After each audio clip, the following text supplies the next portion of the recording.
ಗುಡಿಯನಿಗೆ ಸ್ವಲ್ಪ ಶೀತ ಮತ್ತು ಕಫ ಆಗಿದೆ, ಅದಕ್ಕೆ ಮನೆ ಮದ್ದು ಮಾಡ್ತಾ ಇದ್ದೀನಿ. ಒಂದು 4 ಕಾಳು ಮೆಣಸು, ಸ್ವಲ್ಪ ಶುಂಠಿ, ಹರಳುಪ್ಪು, ಕರ್ಪೂರದ ಎಲೆ, ಆಮೇಲೆ ಸ್ವಲ್ಪ ಕೃಷ್ಣ ತುಳಸಿ, ಇದು ಅಮೃತ ಬಳ್ಳಿ, ಆಮೇಲೆ ಒಂದು ವೀಳ್ಯದೆಲೆ. ಇದನ್ನೆಲ್ಲ ಚೆನ್ನಾಗಿ ಕುಟ್ಟೋಣ ಅಲ್ವಾ? ಓಕೆ. ಕುಟ್ಟಿ ಆಮೇಲೆ ನಿನಗೆ ಕುಡ್ಸೋದು ಅಲ್ವಾ? ಸರಿ. ಮಗುಗೂ ನಿಂಗು ಕುಡ್ಸೋದು. ಎಸ್, ನೋಡಿ ವಾಯ್ಸ್ ಎಲ್ಲ ಚೇಂಜ್ ಆಗಿಬಿಟ್ಟಿದೆ ಅವಳದು. ನೆನ್ನೆ ಹಾಕಿದ್ದೆ, ಇವತ್ತು ಹಾಕ್ತಾ ಇದ್ದೀನಿ. ಸೊ ನೆನ್ನೆ ವೀಡಿಯೋ ಮಾಡೋಕ್ಕಾಗಿಲ್ಲ, ಅದಕ್ಕೆ ಇವತ್ತು ವೀಡಿಯೋ ಮಾಡಿ ನಿಮ್ಮ ಜೊತೆ ಶೇರ್ ಮಾಡ್ಕೋತಾ ಇದ್ದೀನಿ. ಈ ಥರ ಕುಟ್ಕೊಂಡಿದ್ದೀನಿ.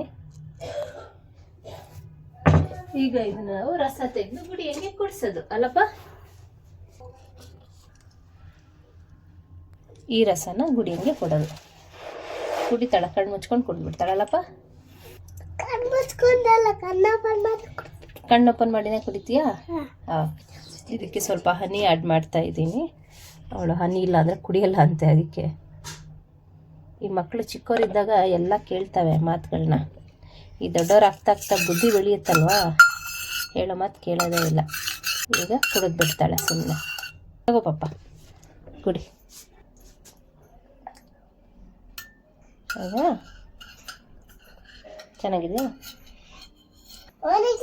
ಅವನಿಗೂ ಕೊಡ್ತೀನಿ. ನೀನು ಕುಡಿ ಫಸ್ಟು. ನೀನು ಕುಡಿ, ಆಮೇಲೆ ಪಾಪಕ್ಕೆ ಕೊಡ್ತೀನಿ.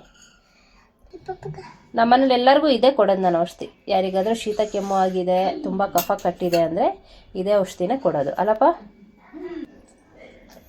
ಇಷ್ಟ ಆದರೆ ಕಮೆಂಟ್ ಮಾಡಿ, ಲೈಕ್ ಮಾಡಿ. ಓಕೆ.